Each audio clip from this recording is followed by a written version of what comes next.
자여 내 영혼이 잘된 같이 내가 범사에. 오늘 말씀은 베드로전서 5장 1절에서 6절까지의 말씀입니다. 나는 여러분 가운데 장로로 있는 이들에게 같은 장로로서 또한 그리스도의 고난의 증인이요 앞으로 나타날 영광을 함께 누릴 사람으로서 권면합니다. 여러분 가운데 있는 하나님의 양떼를 먹이십시오. 억지로 할 것이 아니라 하나님의 뜻을 따라 자진하여 하고 더러운 이익을 탐하여 할 것이 아니라 기쁜 마음으로 하십시오. 여러분은 여러분이 맡은 사람들을 지배하려고 하지 말고 양떼의 모범이 되십시오. 그러면 목자장이 나타나실 때에 변하지 않는 영광의 면류관을 얻을 것입니다.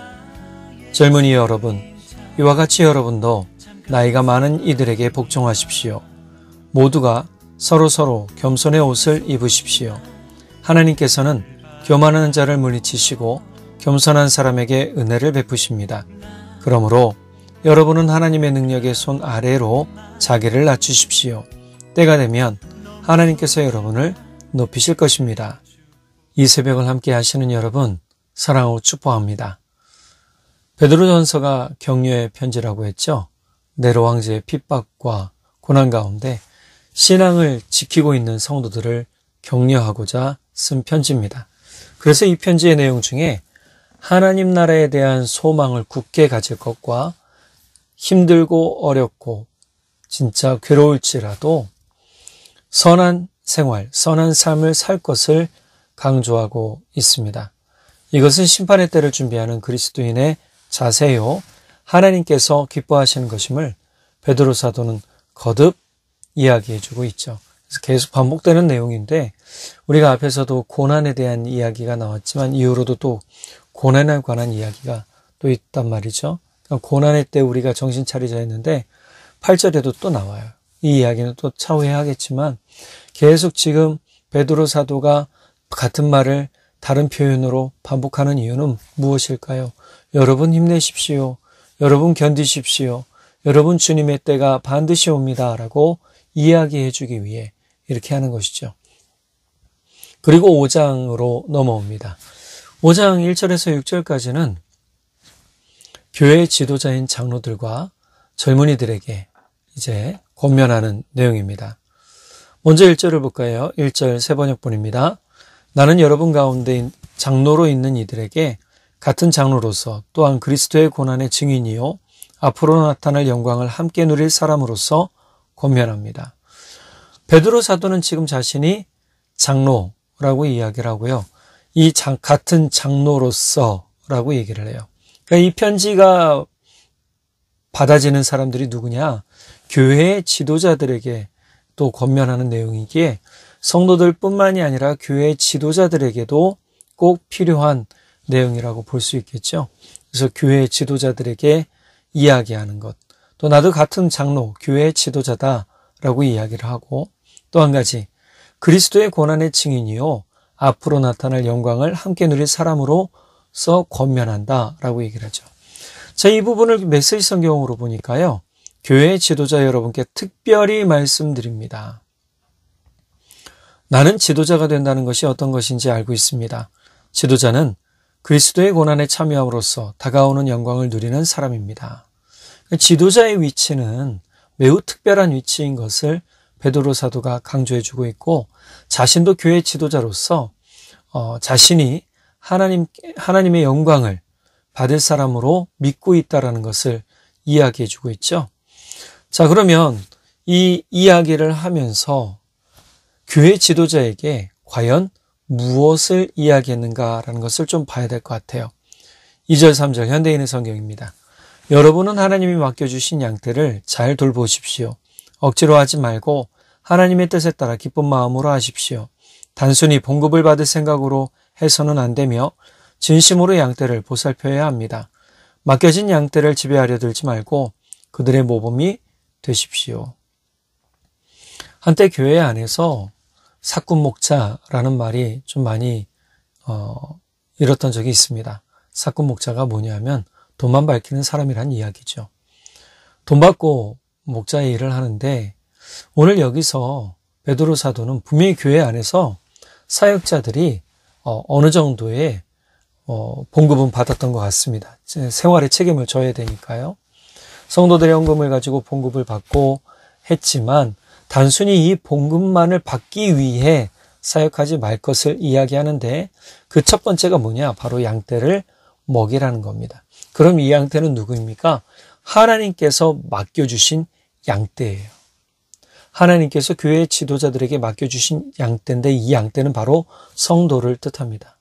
성도들을 어떻게 잘 돌봐야 되는가라고 지금 베드로 사도는 교회 지도자들에게 알려주고 있는 것이죠.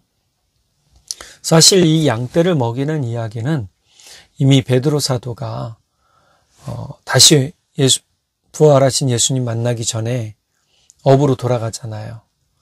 나는 어부로 돌아갈 것이다 라고 했을 때 몇몇 형제가 쫓아갔고, 자, 어부의 생활을 할 때 예수님께서 물고기 잡는 베드로를 친히 찾아오시고 또 고기가 어디 있는지 알려주시고 제자들이 예수님인 것을 알고 배에서 내려와서 헤엄쳐서 예수님 있는 곳으로 왔고 또 예수님이 직접 잡아온 물고기를 가지고 꿰서 모닥불에 고기를 구워서 나눠주셨죠.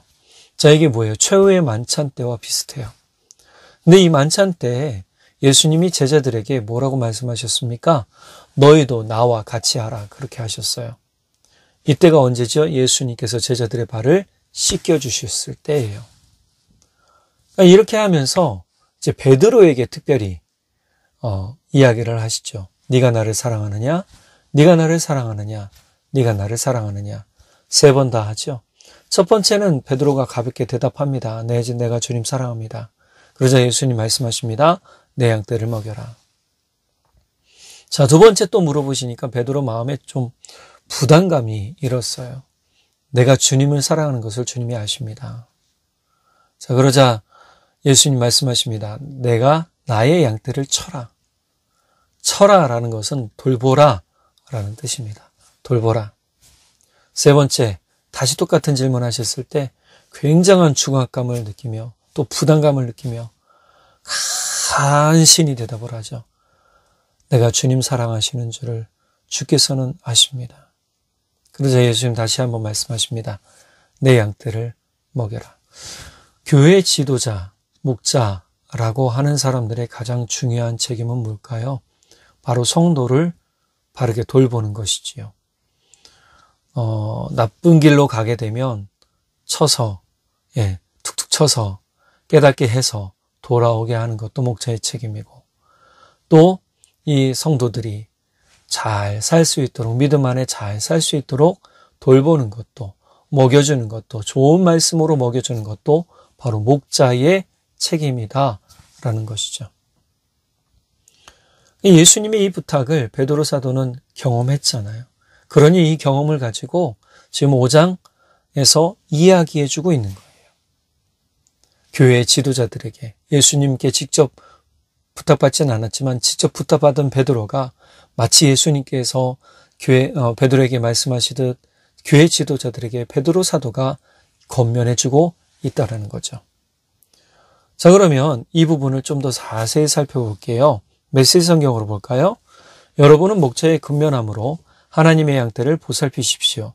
억지로 하는 것이 아니라 하나님을 기쁘시게 해드리는 마음으로 하십시오.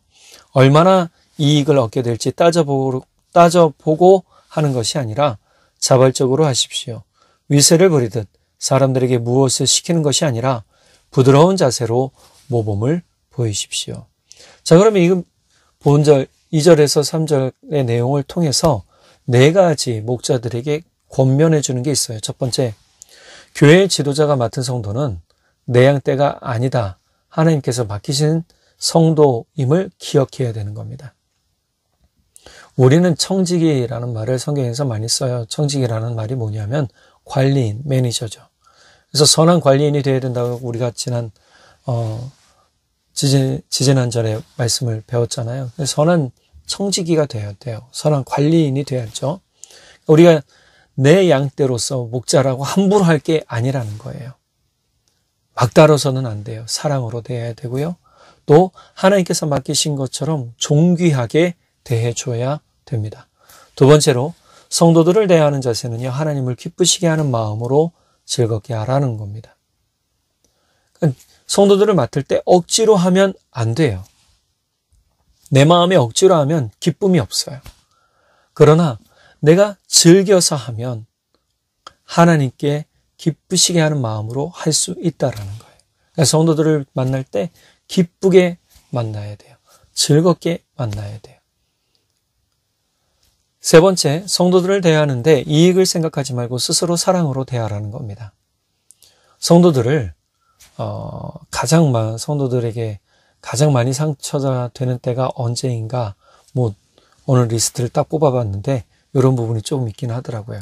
근데 그렇다 할지라도 목사는요, 어떤 유익을 쫓는 사람들이 아니라는 것을 깨달아야 됩니다. 목사가 유익을 쫓지 않아요. 예수님께서 유익을 쫓으셨다면 십자가에 달리실 이유가 없지요. 예수님은 유익을 쫓지 않으셨어요. 예수님은 하나님의 사랑을 쫓아 하나님의 계획을 이루시기 위해 십자가에 달려 죽으시고 부활하셨단 말이에요. 우리가 목자라고 하고 예수님의 제자라고 하고 교회의 지도자라고 한다면 우리는 그런 모습을 보여줘야 된다라고 지금 베드로 사도는 이야기하고 있는 것입니다. 네 번째로, 성도들을 향해서 강압적이거나 고자세로 성도를 지배하지 말고 먼저 부드러운 모범이 되는 것을 보여주어야 된다라는 것입니다.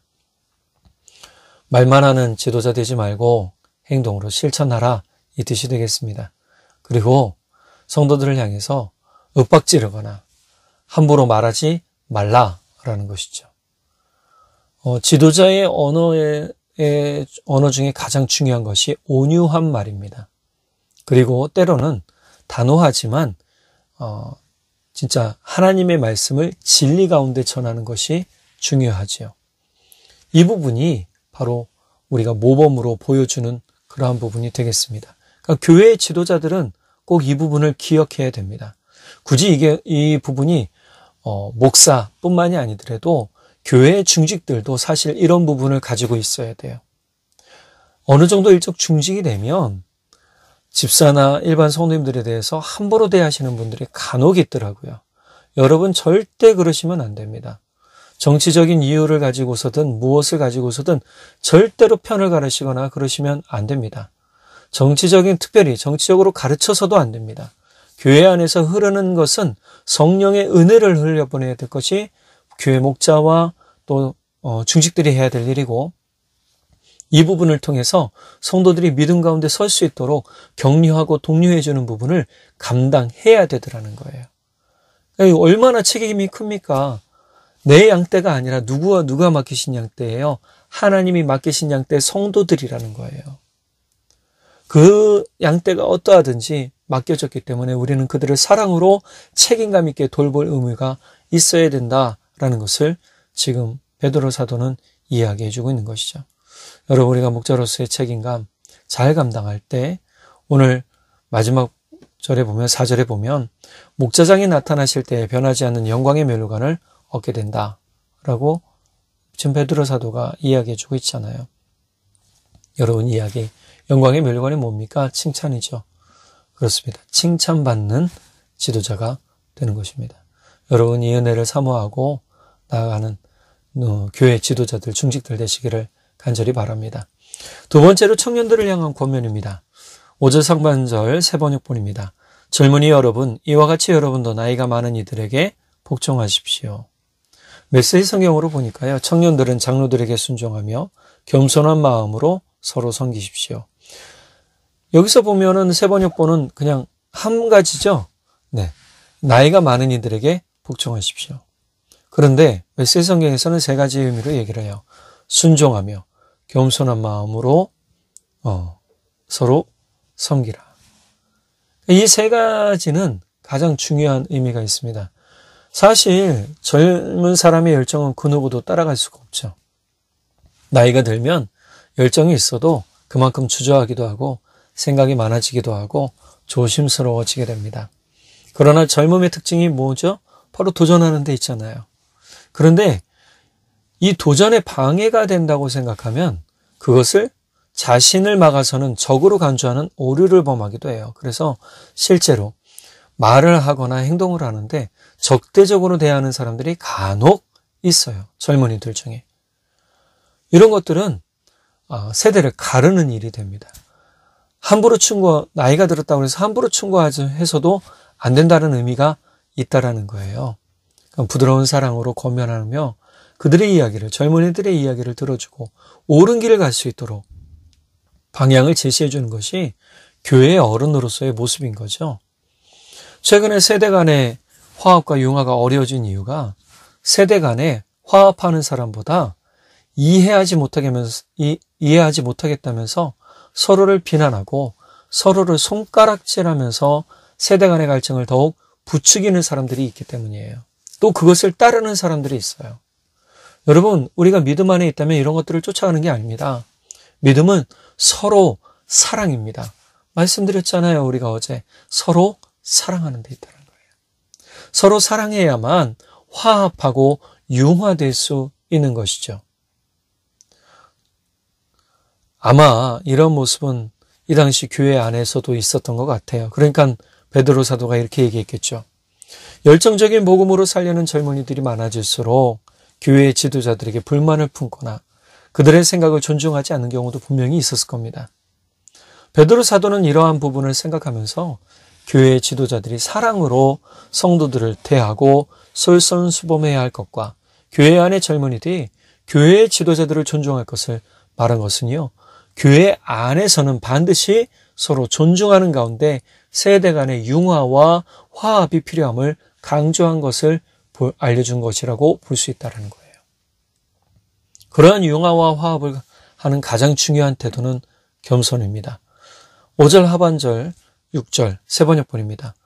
모두가 서로 겸손의 옷을 입으십시오. 하나님께서는 교만한 자를 물리치시고 겸손한 사람에게 은혜를 베푸십니다. 그러므로 여러분은 하나님의 능력의 손 아래로 자기를 낮추십시오. 때가 되면 하나님께서 여러분을 높이실 것입니다. 베드로 사도는 지금 서로 겸손의 옷을 입으라고 얘기해요. 어느 누구만 겸손의 옷 입고 그냥 따라와라 라고 얘기하지 않아요. 교회의 지도자도 겸손의 옷을 입어야 되고 젊은이들도 열정적인 젊은이들도 겸손의 옷을 입고 서로의 이야기에 귀를 기울이며 존중해 주어야 되더라는 것이죠. 이것을 지금 베드로 사도가 이야기하는 것은 이렇게 돼야 교만하지 않도록 하기 때문입니다. 말씀에 보면 하나님께서는 교만한 자를 물리치시고 겸손한 사람에게 은혜를 베푸신다라는 말씀을 인용하죠. 그리고 여러분은 하나님의 능력의 손 아래로 자기를 낮추라고 얘기를 해요. 하나님의 손 아래로 낮추라는 것은 하나님보다 높아지려는 마음을 가지지 말라는 겁니다. 여러분, 우리가 하나님보다 높아질 수 없잖아요. 교회 지도자가 하나님보다 높아집니까? 우상화되어서는 절대 안 됩니다. 또 그것을 좋다라고 여겨서도 교회 지도자는 안 됩니다. 청년들은 교회 지도자를 우상화시키는 우를 범해서는 안 됩니다. 잘못을 범해서는 안 된다는 거예요. 좋아하고 따를 수는 있으나 그 교회의 지도자도 단지 하나님이 세우신 일꾼일 뿐 그도 신이 아니에요. 예수가 아닙니다. 오히려 교회의 선한 청지기로 있어야 될 사람들이라는 거예요. 그러니 서로를 향해 권면하거나 조언할 것이 있다면 사랑으로 기도하고 조언해주고 권면해주고 서로가 서갈 수 있는 은혜의 기틀을 마련해 가야 되는 것이죠. 자, 때가 되면 뭐라고 그럽니까? 하나님께서 여러분을 높이실 것입니다. 저는 간절히 바라기는 여러분 모두가 세대를 나누는 사람이 아니라 예수 그리스도의 사랑으로 세대를 초월하여서 하나가 되게 하는 분들이 되시기를 간절히 바랍니다. 우리 모두 겸손의 옷을 입고서, 네, 맞아요. 우리는 겸손의 옷을 입어야 돼요.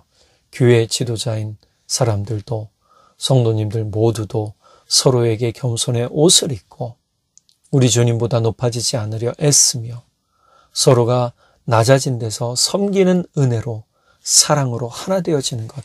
이때 주님의 은혜가 그곳에 임하게 됩니다. 그리스도의 이름으로 하나가 되는 곳, 바로 가정, 교회 일터에 주님은 함께 계십니다. 그러니 우리 서로 이 일에 힘쓰며 나가는 우리 모두가 되기를 예수님의 이름으로 간절히 축복합니다. 기도하겠습니다. 사랑의 하나님 아버지, 우리의 모습을 돌아봅니다. 혹여나 우리가 서로 하나 되기에 힘쓰지 않는 모습들이 있었습니까? 세대 간에 서로 융화되고 화합하여 주의 사랑으로 하나 되어야 되는데 자꾸만 혹여나 교회 안에서 세대를 가르고 세상 밖에서도 세대를 가르는 잘못을 범하고 있지는 않았습니까? 우리의 말과 행동 가운데 그러한 잘못이 있었다면 주님 용서해 주십시오. 주님, 우리가 주의 은혜로 바른 생각 갖게 하시고 바른 말 하게 하시고 바른 삶의 태도를 가지고 주의 선하심을 나타내며 증거하며 우리 서로 겸손의 옷을 입고 주의 교회를 세워가며 바로 주님이 임하시는 교회, 주의 은혜가 충만하게 넘치는 교회 되도록 주님 기름 부어 주십시오. 우리가 서로 사랑하겠습니다. 서로 겸손히 바라보겠습니다. 사단의 모든 역사와 사단의 모든 계획들은 다 떠나가고 무너지게 하시고 우리 성도님들의 가정, 또 우리 교회 모든 교회들, 또 우리 모든 직장들이 주의 은혜로 온전히 서가며 주의 나라 되게 주님 기름 부어 주옵소서. 믿고 감사드리며 우리 주 예수님의 이름으로 기도드렸습니다. 아멘. 여러분, 우리 삶에서 겸손의 옷을 입고 오늘 하루도 겸손으로 승리를 선포하며 하나님께 영광 올려드리는 우리 모두 되기를 간절히 바랍니다. 사랑하고 축복합니다. 사랑하는 자여 내 영혼이 잘된 같이 내가 범사에 잘되고 강건하기를 나간 구하네. 사랑하는 자여 내 영혼이 잘된 같이 내가 범사에 잘되고 강건하기를 나간 구하노라. 주의 그 사랑 안에서 그대를 보내사 만나게 하시고 교제케 하시며 하나 되게 하신 나의 주님 참 감사합니다. 이런 소중한 그대를 바라보며 나 고백하고픈 말 너무 소중한 그대를 축복하며 이렇게